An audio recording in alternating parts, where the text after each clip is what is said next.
You got a marriage on the rocks and it's starting to suck. You got some intimacy issues and your sex life's stuck. Put yourself in the hands of Mrs. Jessica Weeks. She's got all the marriage hacks, tips, tricks, and tweaks. She's bringing truth about marriage, laying myths to rest. Taking on the hard topics no one else will address. Put your earbuds in and listen up real close. Be here every single week and make sure you take notes. For some expert advice way beyond common sense. Take your everyday marriage to a marriage of confidence.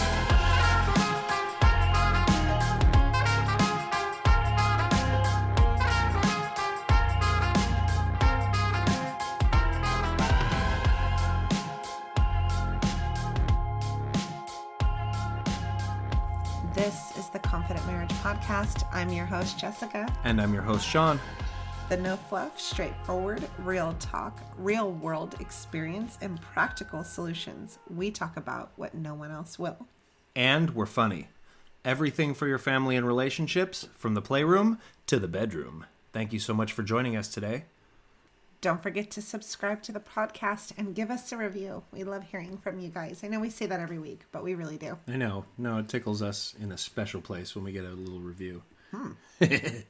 So also please visit our website. That's www.theconfidentmarriage.com. And you can sign up for our newsletter there. You get exclusive content. You get early access to our weekly articles and our latest episode. Definitely check out the website. So we have our marriage resources page, right? Mm-hmm. And it's got books on there that we've read that we highly recommend. Mm-hmm. We've added a couple cool new things onto the resource page. We've added some more books, and I added games that spark, communication between you two, like communication starters, getting to know each other better, and some fun, sexy, but clean, not raunchy games. And you know what else is on our website under the marriage resources page? What else is on there? That amazing app, Intimately Us. Oh, yeah. Really good app. Yes. That is going to, especially with Valentine's Day coming up, that is going to kickstart your intimacy. So check it out. I love how clean it is. It's not raunchy. It's very, very classy, very well put together. But detailed enough so that it gives you some interesting ideas. Yeah. So, on the app, they give you positions to try, right? Mm-hmm. But they also have interviews with sex experts. They have the anatomy of the male and the female, which most of us know, but there was actually some stuff on there I didn't know about me and you. And it helped me understand, your body a little bit better and your pleasure spots. And so that was really, really cool. I've been poking around on it. And I think that's something that people think they know the anatomy of the opposite sex, but when you really get into it scientifically, as I like to do with everything, much to the annoyance of my spouse sometimes, there's some stuff that you might find that you didn't know. And I guess what I like a lot about the app too is that there's enough content right there that you can get started right away. Mm-hmm. But there's enough of it also that you can keep going back to it, and you don't run out of new material. You're constantly going to be finding new tips in there. So check it out. It's really cool, especially with Valentine's Day coming up. Yeah, that'll be really cool. Oh, social media. We're on all the major platforms. So we're on Facebook at Confident Marriage, Twitter, C Marriage Show, Instagram, Confident Marriage. And we're also on Pinterest, The Confident Marriage. Apparently, you can listen to our podcast on iHeartRadio app also. I didn't know that. I'm behind the loop here. Yes. So for those who have been I've been listening to you on iHeartRadio for a year. Where have you been, Sean? I don't know. He came home Friday and just out of the blue. We need to get on iHeartRadio. And I looked at him. I said, we are on iHeartRadio, honey. We're everywhere, pretty much. But if you use an app for podcasts and you don't find us on there, will you send me an email? Yeah, let us know. I can get us on there. Jessica, Jessica, at theconfidentmarriage.com. Just email me and say, hey, I can't find you on this or that app. Yeah. I've had a couple of our listeners and our social media followers tell us, oh, you're not on this app or that app. And then I get us on and message them back, okay, we're on. And they're like, great, thanks. We want to be everywhere. Oh my gosh, you guys. Okay, so the reason why we're switching up what we're doing this week is because I had someone on Instagram talk about, so I had done a post about overthinking and the effects of negative thinking. Mm-hmm. to encourage my followers to really engage in that positive thinking the best you can. And she was just kind of dumbfounded and really struggling with it. So I said, okay, just for you, I am doing this podcast this week because I know she isn't the only one. I know that there are tons of people who struggle with this, and I know even at times I do. So this week... At times? At times. I know. So this week we are going to do overthinking, the balance of reflection and overthinking, how negative thoughts can impact you in your marriage, and the importance of being in a positive state of mind. Yeah, we're going to talk about the difference between reflective thinking and obsessive thoughts. We're going to talk about how to recognize when you're maybe having obsessive thoughts about something or thinking about something to an unhealthy degree. And we're going to talk about the power positive thoughts can have in your life and the power, conversely, that negative thoughts can have over your life. I know we've touched on it in other episodes, and we've mentioned it here and there, but I think doing an episode dedicated to it so people really get a good understanding is really helpful. Right. No, I agree completely. And I think a lot of people struggle with obsessive thinking, especially when there's a betrayal trauma involved. And they may not think that how they're feeling is normal, and they may not think that there's anything they can do about it. Yeah. Well, and there is a lot you can do. It takes being mindful of your thoughts and what you're doing and finding other ways to think. I agree. And then what I want to get into also is the power of positive thinking. And I know it sounds cheesy and it sounds stupid, but there is science behind it. There is something to it. There's a reason that the placebo effect has been studied so much. And that's because it's real. It's a real thing. It's not something that people believe is true or think might be true. It's been proven. So it carries over not just in medicine, but with everything in your life. Yeah. And then the flip side of that is that negative thoughts can have the same effect. And, it's like whatever you put in your body food-wise and drink-wise affects your health, right? Yeah. What you put in your head, positive or negative, affects your mental health and your outlook. And you kind of create your own reality. Does that mean that I'm going to turn into a big coffee cup because I drink coffee all the time? I would drink you up. Girl, I would drink you up. No, but let's start there with negative thoughts, because it's really, really hard when you're mad at your spouse or when you're going through a difficult time in your marriage to keep those positive thoughts going. And you quote unquote reflect on the things that they're doing. And that's normal, but what often happens is when you're not talking about it and you're not communicating about it and you're not understanding one another, you fall into this cycle in your mind of this constant negative thoughts about your spouse and what it is you don't like that they're doing or what you're mad at them about. And it starts to play out in your relationship with them. And to take it a step further, you even end up creating your own world. What you think ends up happening. So you're mad at your spouse for, let's say, not washing the dishes before they put them in the dishwasher. I don't know where you came up with that example. And you're so frustrated and upset about it, and so your spouse goes to put a dish in the dishwasher and all of them are clean but one. Your spouse goes to put that one dirty dish in when all of them are clean, and there it is. See, I told. And so you've already created a situation where you're already upset, you're already angry, those negative thoughts have already been going through your mind, so you kind of exaggerate to it.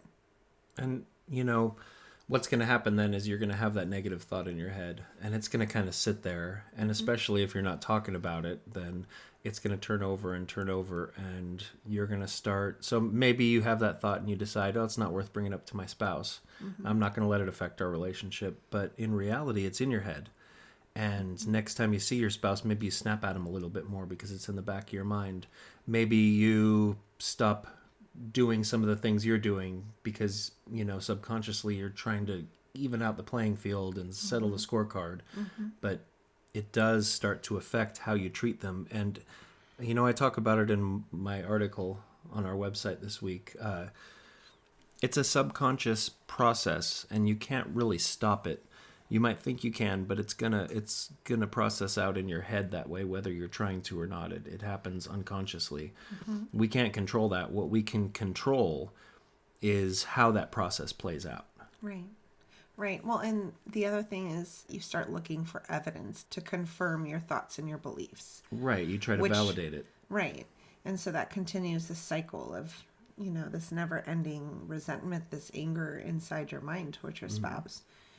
So does that mean that then you don't ever have problems with your spouse? You never have disagreements, or you just always accept the way that they do things? No. Oh, of course not. You have to talk about the things that are going wrong, but when you're finding yourself dwelling on those things, it starts to color your reality. One of my favorite sayings, perception is reality. How you perceive things is what becomes your reality. So thoughts have power, just as other things in our universe have power, and there are things that can help and things that can hurt. And, some examples might be modern medicine and, wealth. They can help you, right? Some things that can hurt would be maybe weapons or toxic behaviors, right? A lot of these things have the duality to them that they can help or hurt. A lot of money can help, if it's used for a noble purpose to help the poor or to help your family. But it can also lead to greed and pride and selfishness. And even modern medicine, can help so many people heal them and treat diseases. But some things in modern medicine can lead to substance abuse or unethical things like, experimentation, whatever. So I kind of liken it to the power of the atom, right? So you have all this contained energy that if you use it for one purpose, it can produce all this clean, safe, cheap energy that we can use to better our lives. But use it a little differently and you can destroy an entire city with it. So thoughts are very much the same. They hold power. There's substance to them, even though it doesn't seem like it because they're thoughts. So you have to be careful with how you use your thoughts and what you put in your head. So if you're having negative thoughts about your spouse, and if you find yourself dwelling on the negative, which is easy to do because the negatives tend to stand out. The negatives tend to stand out because they hurt us, or they become a hindrance to our day, our life, our relationship. And so they stand out for us and they stick. They have more of an effect than the positives do. So we start to get these negative things turning in our head. We're thinking negative things about our spouse. We're focusing on what they did wrong. Then that turns into he always, she never, he never. And next thing we know, we're talking to friends and family in a negative way about our spouse. And next thing you know, we're treating our spouse poorly. We're treating them as if they're the enemy, treating them as if they're a terrible person. Whereas if we're thinking positively of our spouse, if we're focusing on their good qualities, if we're being appreciative of them and what they bring to the relationship, that starts to affect how we treat them, which in turn will affect how they treat us. Exactly. Well, and when we were going through our worst time, I remember one of the most valuable things that I learned was that negative energy, negative thoughts, negative behaviors, negative actions, negative words, they all have, if they had substance, they have a heavier substance than positive. So while it takes more positive to reverse or to undo negative, it takes smaller amounts of negative to overthrow the positive. Does that make sense? Yeah, well, I think it's like that in almost everything in the world. Right. When you have someone who's done incredibly bad things in a country or to a people, it takes a lot longer to get back on track. You can usually derail something pretty quickly, and it usually takes quite a bit longer to get it back on track. So I know that this might sound very familiar for a lot of people. A comment or a statement along the lines of, I've done all these things, but I do one bad thing. I do one thing wrong and you're upset with me. Yeah. It's because it's quite literally, if it could be measured, and they've done studies on this, if these things could be measured in substance, negative things have heavier weight, have heavier impacts than the positive. So imagine that in your mind. just a couple of those negative things are going to overshadow and take over the positive. And that's one of the reasons why we get so stuck in those negative thoughts, and it becomes such a vicious cycle. And it kind of takes over and overrides all the positive about somebody. And we have to be aware of that, because it makes things seem so much worse than they really are. Yeah, and I would also put out there that, of so many successful people in the world, whether it be in entertainment or sports or business or personal health, whatever, they almost every single one of them attribute positive thinking to one of the key strategies in achieving that success. So there must be something to it if all those people can agree on that.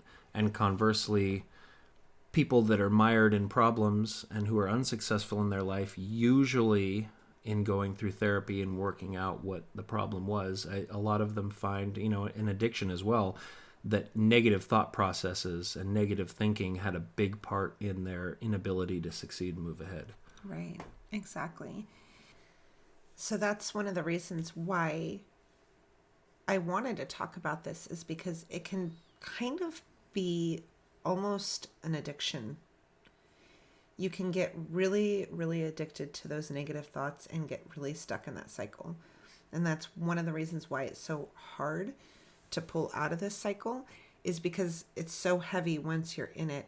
It's almost like you can't get out. And it does release chemicals in your brain that are very similar, not quite the same and not to the degree of addiction, but it really does. It can become obsessive. And so if anybody has heard of obsessive compulsive disorder, thinking is a part of that, and that can develop when you're stuck in those cycles. So you got to be really aware of the thoughts that you're having about your spouse.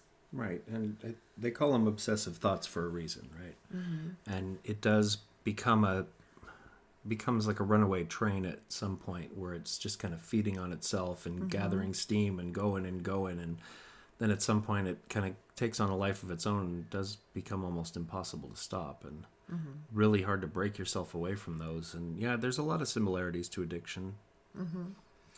And so, but reflection's really healthy, because it's how you learn where your boundaries have been crossed, or you are able to assess situations and what's happened, and get a clearer idea of how you really feel about it, or to what degree the situation is impacting you. So, sometimes there can be something that happens in a marriage where we have a disagreement, and in the moment it seems all encompassing. But then when we step back and we reflect on it and we really look at it like, gosh, I'm kind of being silly about this, because this isn't really that big of a deal. I must have had other things going on. That's healthy. We should be doing that. Or maybe we look back on the situation and say, no, I am really upset that he snapped at me for putting one dirty dish in the dishwasher. It wasn't that big of a deal, and I was really, really busy, and I'm really upset about that. That's healthy reflection. So if you guys notice, Sean and I we banter with one another and we pick on each other, but we also use our real marriage examples, because like we always say, we've been there, we've done that, and we go through things just like you do. And so she gets mad at me all the time for leaving dishes in the sink and not putting them in the dishwasher right away. Or I'll tell her, well, I need to soak it for a little bit. And then it sits there for a day and a half. I think it's soaked good enough for now. And then I get mad at her because I don't think she knows how to load a dishwasher. She just kind of throw everything in there. I do. And I will not deny it. I do. I'll leave my clothes in a pile in the bathroom for her to put in the dirty laundry, instead of putting them in there myself. And she will, if she could, she'd shove a grand piano into the tiny garbage in the garage and just leave it sticking out on top and go, screw it, Sean will get it. But we bring that stuff up to let you know, as we say all the time, we don't have a perfect marriage. We don't not fight. It would be weird if we didn't fight. Yeah. What would we do if we didn't fight? I don't know. It would be like Children of the Corn or the Stepford Wives or something. Those are probably both references that no one will get because they're too old. Well, there are times where I can obsessively think about those things, and I have to bring it back, and I get so mad at you. I'm like, that dish had a piece of toast on it. What does it need to soak for? And I could dwell on that. Like, he just left it there because he didn't want to put it in the dishwasher himself and he's lazy. And I can do that. Well, I think we all can. But then I'll just kind of bring it back and I'll put the stupid dish in the dishwasher, even though it had a couple of pieces of crumbs on it. What's there to soak? And I'll jokingly poke at Sean for it. So you left this for me, didn't you? And then, if I am in a healthy place, I'll self-reflect and realize that, you know what, I probably was a little lazy leaving that one dish in there. I could have just scrubbed it and put it in the dishwasher. Yeah. Sorry, baby. So how do you break yourself out of that cycle? And that's what we're going to talk about next, is breaking yourself out of that cycle and finding yourself in a place that you're reflecting and thinking and having good thoughts about your spouse and how those can help you.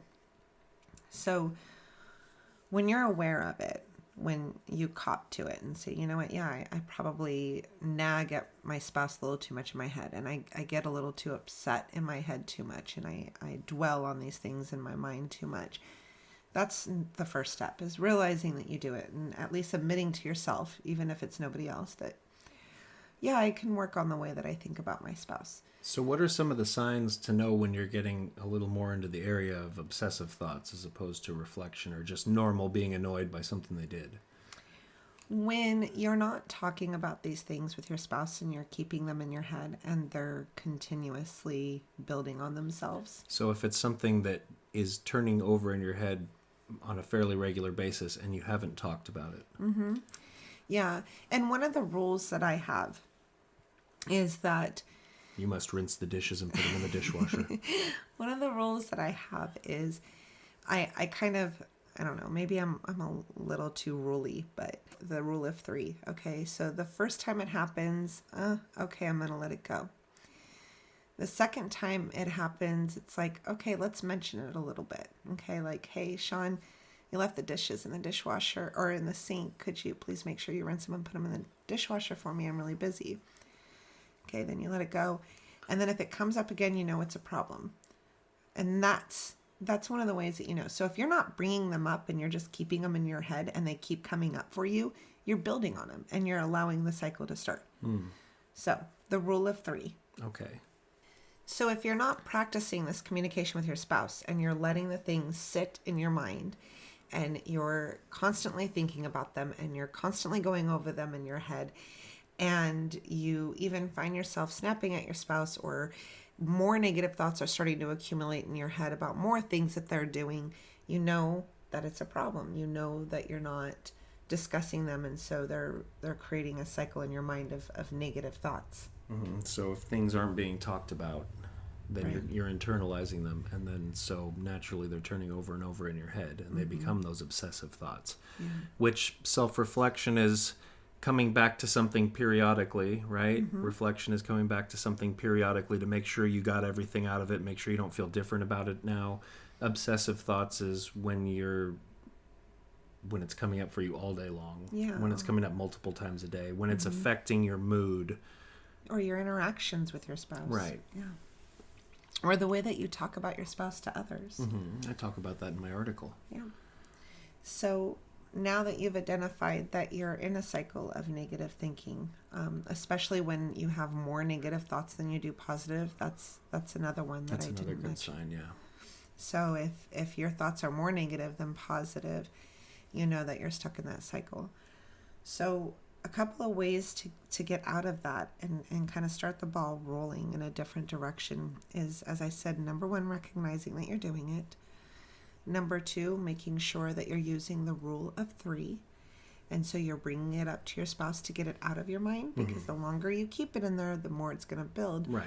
When you let it out and you talk about it, you kind of take the power away from it in your mind. And you have the opportunity. I don't know if any of you have been in a situation like this, but let's say your spouse said, "Oh, you just look snazzy today." And you took that as you look really funny, or the outfit you were wearing was awful, right? And so you don't say anything about it, but you just kind of, you're internally upset about it. You're like, wow, what's wrong with what I'm wearing? And then a couple days later, you go to put the outfit on And you say, well, I know you don't like it, but I'm going to wear it because I like it. And they're like, what are you talking about? I don't like it. And you're like, well, that comment you made the other day. And they're like, no, it was a goofy way of saying I actually kind of liked it. I was just being silly with you. Had you brought it up in that moment, your spouse would have been able to clarify what they meant by it or where they were going with it. And you could have completely dodged that whole couple days of building it in your mind about the comment that they made. Mm-hmm. It's become more than it was. Right. And so when you open up about it and you talk about it, you're able to kind of either understand why you're thinking the way that you do. So if Sean had left the dish in the sink and I had asked him why, and he said, oh, there was a lot of cheese on it, maybe I wouldn't have been so mad at him because there was melted cheese on the plate. But instead I kept my mouth shut and I allowed it to build in my head. So there's another way that you can stop those negative thoughts is actually communicating them, because they may not be what you think they are in your head. We tell ourselves these stories. Mm-hmm. It's not because we're crazy or weird. We're human beings. We tell ourselves these stories of what happened in our head, and we come to this conclusion that that's what happened, and then we get mad about it, and then later find out that we were completely wrong about the story we told ourselves. Well, again, that's perception is reality. Right. So another way that you can break this negative thinking cycle is pay attention to how much you're comparing. Are you comparing yourself to other people? Are you comparing your spouse to other spouses? This can get really, really tricky because we see these people on a superficial level, and we can see these wonderful things that these spouses do for their husband or their wife. And we can get jealous or wish that we had a marriage like that. But we can't see what's really going on behind closed doors. And so we're comparing our spouse to something that's a really unfair comparison. Because not only do we really not know how they really are, but our spouse has positive and wonderful traits and qualities that that person may not have. Yeah, comparing is a really dangerous thing in a relationship, and it's really unfair. And it usually comes about because one or both of the partners are feeling disconnected, and they're starting to fall victim to that the grass is greener kind of thing. Mm-hmm. And you're right, we don't know what kind of faults those people have and what kind of demons they may be struggling with. We don't know if they're really like that, and it's not fair to our spouse. So instead of focusing on other people and wishing your spouse was more like them, maybe take some time to focus on what good is in your spouse. Mm-hmm. So there's a story that comes to mind when I was working full time. And there was this woman, and she would get 12 beautiful roses for every single occasion. And it would be accompanied with balloons and chocolates, and then he'd show up to take her out to lunch, and it was just this grand parade of every single occasion. And every single woman in that office, including me, was so jealous of her. And we all were like, oh. And after they'd leave for lunch, I wish my husband would do that. And there were even a couple of times that I came home and I told Sean the story and how sweet it was. And, just kind of hinting at him that I wanted him to do that for me. It turned out a year later that he was physically abusing her and cheating on her. It was tragic and horrible.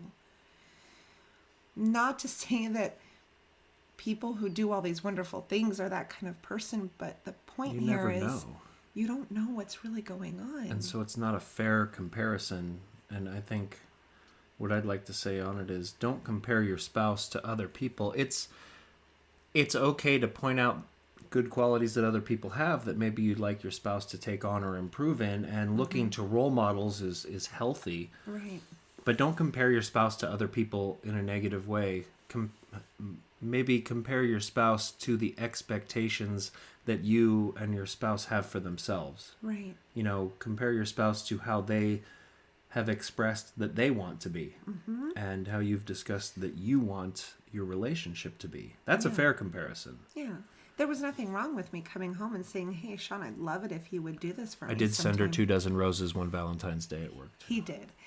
But I could have taken it to a whole nother level of being in my mind thinking, well, my husband doesn't love me as much as her husband does, and my husband isn't that romantic, and he's never done any. And I could have taken it, and we all know what I'm talking about. Maybe not those exact same situations, but we all know how we take those comparisons and then resent our spouse for not being that kind of person. Right. And so our spouse, they have their positive and they have their negative traits, and they work for us. And that's why you're married. Is essentially when you marry someone that you can put up with their negatives and their flaws, and that you love their positives. That really is part of a marriage. Is that, or that you can trust and believe that they're going to work on those flaws that you maybe can't live with in the moment. right? And so Or in the long term, I guess. There's another person I know, and while this person has amazing qualities about them, some of their flaws I couldn't do. And I wouldn't know about those if I didn't know this person so well. But I sometimes I'm like, God, they're really great at being a spouse in this area, and then they some of their flaws come out, and I'm thinking, hell no. I don't know how I don't know how they do it, because I couldn't do that. I know who you're talking about. But then I'm sure that there's other spouses that Sean feels the same way. Like, that person's got some really great traits and qualities, but, there's traits about her that I couldn't do. But for their spouse, it works. So what I'm saying here is your spouse is going to have negatives and positives, and other people are going to have negatives and positives. But you don't know how well those negative and positives are going to work for you. So don't compare, because you just don't know. Everybody is going to be a mix of positive and negative traits. And as Jess said, it's finding out what works best for you. And it matters what they're willing to work on and all of that. You're not going to find anyone that's completely positive traits. And if you do, then something's going on. Something's wrong there. Yeah. And you're not going to find anyone with all negative traits. And if you're with someone when you can honestly reflect and practice self-honesty and objectivity, and you find that the person you're with is just got a majority of negative traits, maybe you need to rethink being with that person. But if they're like most people and they're a mix of positive and negative, and you find yourself spending a lot of time thinking about the negative traits they have, and you find yourself not thinking about the positive traits they have, and you find yourself speaking poorly of them to others, and even if it's done in a joking way, oh, my wife, she nags me, and, or, oh, my husband, he never gets me flowers, I would challenge you to put that aside, no matter how you feel, and try for a couple days to only bring up the things that you appreciate about them, the things that you like about them, the things that are their strengths, and focus on those things. And I think you'll find that your relationship will start to change. You'll start to miss them more. You'll start to look forward to seeing them, and you'll start to become happier when they're around. And I would be willing to bet that even if they're not practicing that with you, you practicing it with them will change how they treat you as well. Yeah, exactly. So that's a really powerful tool to break yourself out of that habit, is reminding yourself of all their positive traits and the things that you love about them, and focus on that. Switch gears when you're in your mind about the negatives and say, you know what? I'm not going to think about my spouse in that way. I am going to think about the wonderful things about my spouse. I'm going to think about how even though he doesn't put the dishes in the dishwasher, he helps me clean up the kitchen every time after dinner. And that is a big task, and I'm so grateful. I'm going to think about how he works 3 hours from home and works a hard job, and then comes home and jumps right in with me and the kids, where he could just come home and say, I'm beat, because he is, and lay on the couch and fall asleep. Wait, that's an option? It is. But I'm going to think about all the wonderful things that he does. And you know what happens is those negative thoughts start to disappear. And I start to become more tolerant of his flaws, and I become less naggy towards him. And you know what? He starts feeling more loved and appreciated. And he notices my disposition and my attitude, and the way that I'm talking and treating him is different. So he softens up to me, and his thoughts start changing. He's like, God, she's not on my shit as much as she has been the last few days. And she's been really loving and understanding of me. Well, and I think when you're hearing how much someone appreciates you, you automatically think, wow, they really appreciate me. You know what? I can think of a lot of reasons I appreciate them too. Yeah. Well, they're telling me all this stuff. Maybe I need to let them know. Yeah. So it definitely it can transfer from one person to another. It's something that they can pick up on, and it can change their mood and their behavior and the way that they interact with you. Mm-hmm. Maybe not immediately. No. It could take a couple days or a couple weeks, but they will eventually be like, oh my gosh. And we all know this to be true when we're at the grocery store and someone cuts us off and, they, start screaming and yelling at us, what are we going to do? Usually we're going to get Beat the crap out of them. No, we're usually going to get a little bit of an attitude with them and be like, geez, what's their problem? They're the ones who cut me off in line. Now take that same situation and someone cuts you off and then turns around and says, oh my gosh, I'm so sorry. I didn't realize you were there. Where's the end of the line? Mm-hmm. You're more likely to be like, oh yeah, no, it's fine. It's right over there, but you only have one thing. Go ahead. Mm-hmm. You see what I'm saying? Oh yeah. And I want to say too, we're not advocating that you just completely ignore your spouse's bad qualities and just never ask them to work on anything, pretend like they don't exist, take all their shit and, just only focus on the good. The bad qualities matter and they do need to be worked on or talked about if they're hurting you or whatever. Even if it's something that you tolerate from them, they're going to hurt you with it from time to time and you need to talk about that. So we're not advocating just forget all the negativity, ignore it, and just focus on the good. You gotta be mindful of all of it. Right. But when you're focusing on having those positive thoughts and not allowing yourself to dwell on the negative, you're able to handle those situations better and in a healthier way. And you're able to communicate better. Mm-hmm. I always nod my head as if they can see me on the podcast, but they can't. So it's really, really important just to be mindful of those thoughts because even the things that are a problem and you do need to work on, having that positive mindset really helps you deal with them a heck of a lot better than having that negative mindset. Mm-hmm. I would agree completely. So another way that you can change the way that you're thinking about your spouse is affirmations about your spouse. When you find yourself stuck in those negative thoughts, force yourself to start thinking positives. And I kind of said this, but I want to reiterate it. So start telling yourself about all the wonderful things that they do and all the ways that you love them. Think about the first time that you guys met, the first time you kissed. Make sure that you're forcing yourself to get in that direction and you're correcting that behavior as it comes. Mm-hmm. Because the more you correct that negative thinking behavior, the easier it's going to be in the long run. It's just like breaking a habit. It is just like breaking a habit. Mm-hmm. You have to, number one, realize you're doing it, and number two, stop the behavior, and number three, do the opposite. So making sure I'm in your head, just telling yourself over and over the positive things about your spouse and getting yourself in the habit of not going that direction every time. Mm-hmm. And so maybe you're not realizing that this is a problem for you, but to put it in a way that maybe is easier to understand, there are some of us who can start to feel negative about our jobs, and we get up in the morning and we're like, I don't want to go in. Oh, it's going to be a bad day. And then there's traffic and you're like, oh, I knew it was going to be a bad day. Now it's even worse. And then you get there and you can't find your pen and oh God, here goes the day. And then your boss says something snappy to you and all of a sudden all you're thinking about is all these negatives going on and you're kind of thinking it into reality and the day keeps getting worse and worse. I don't know, have you guys ever noticed that when you start to have a bad day and you start focusing on the fact that it's a bad day, it just seems to get worse and worse from there.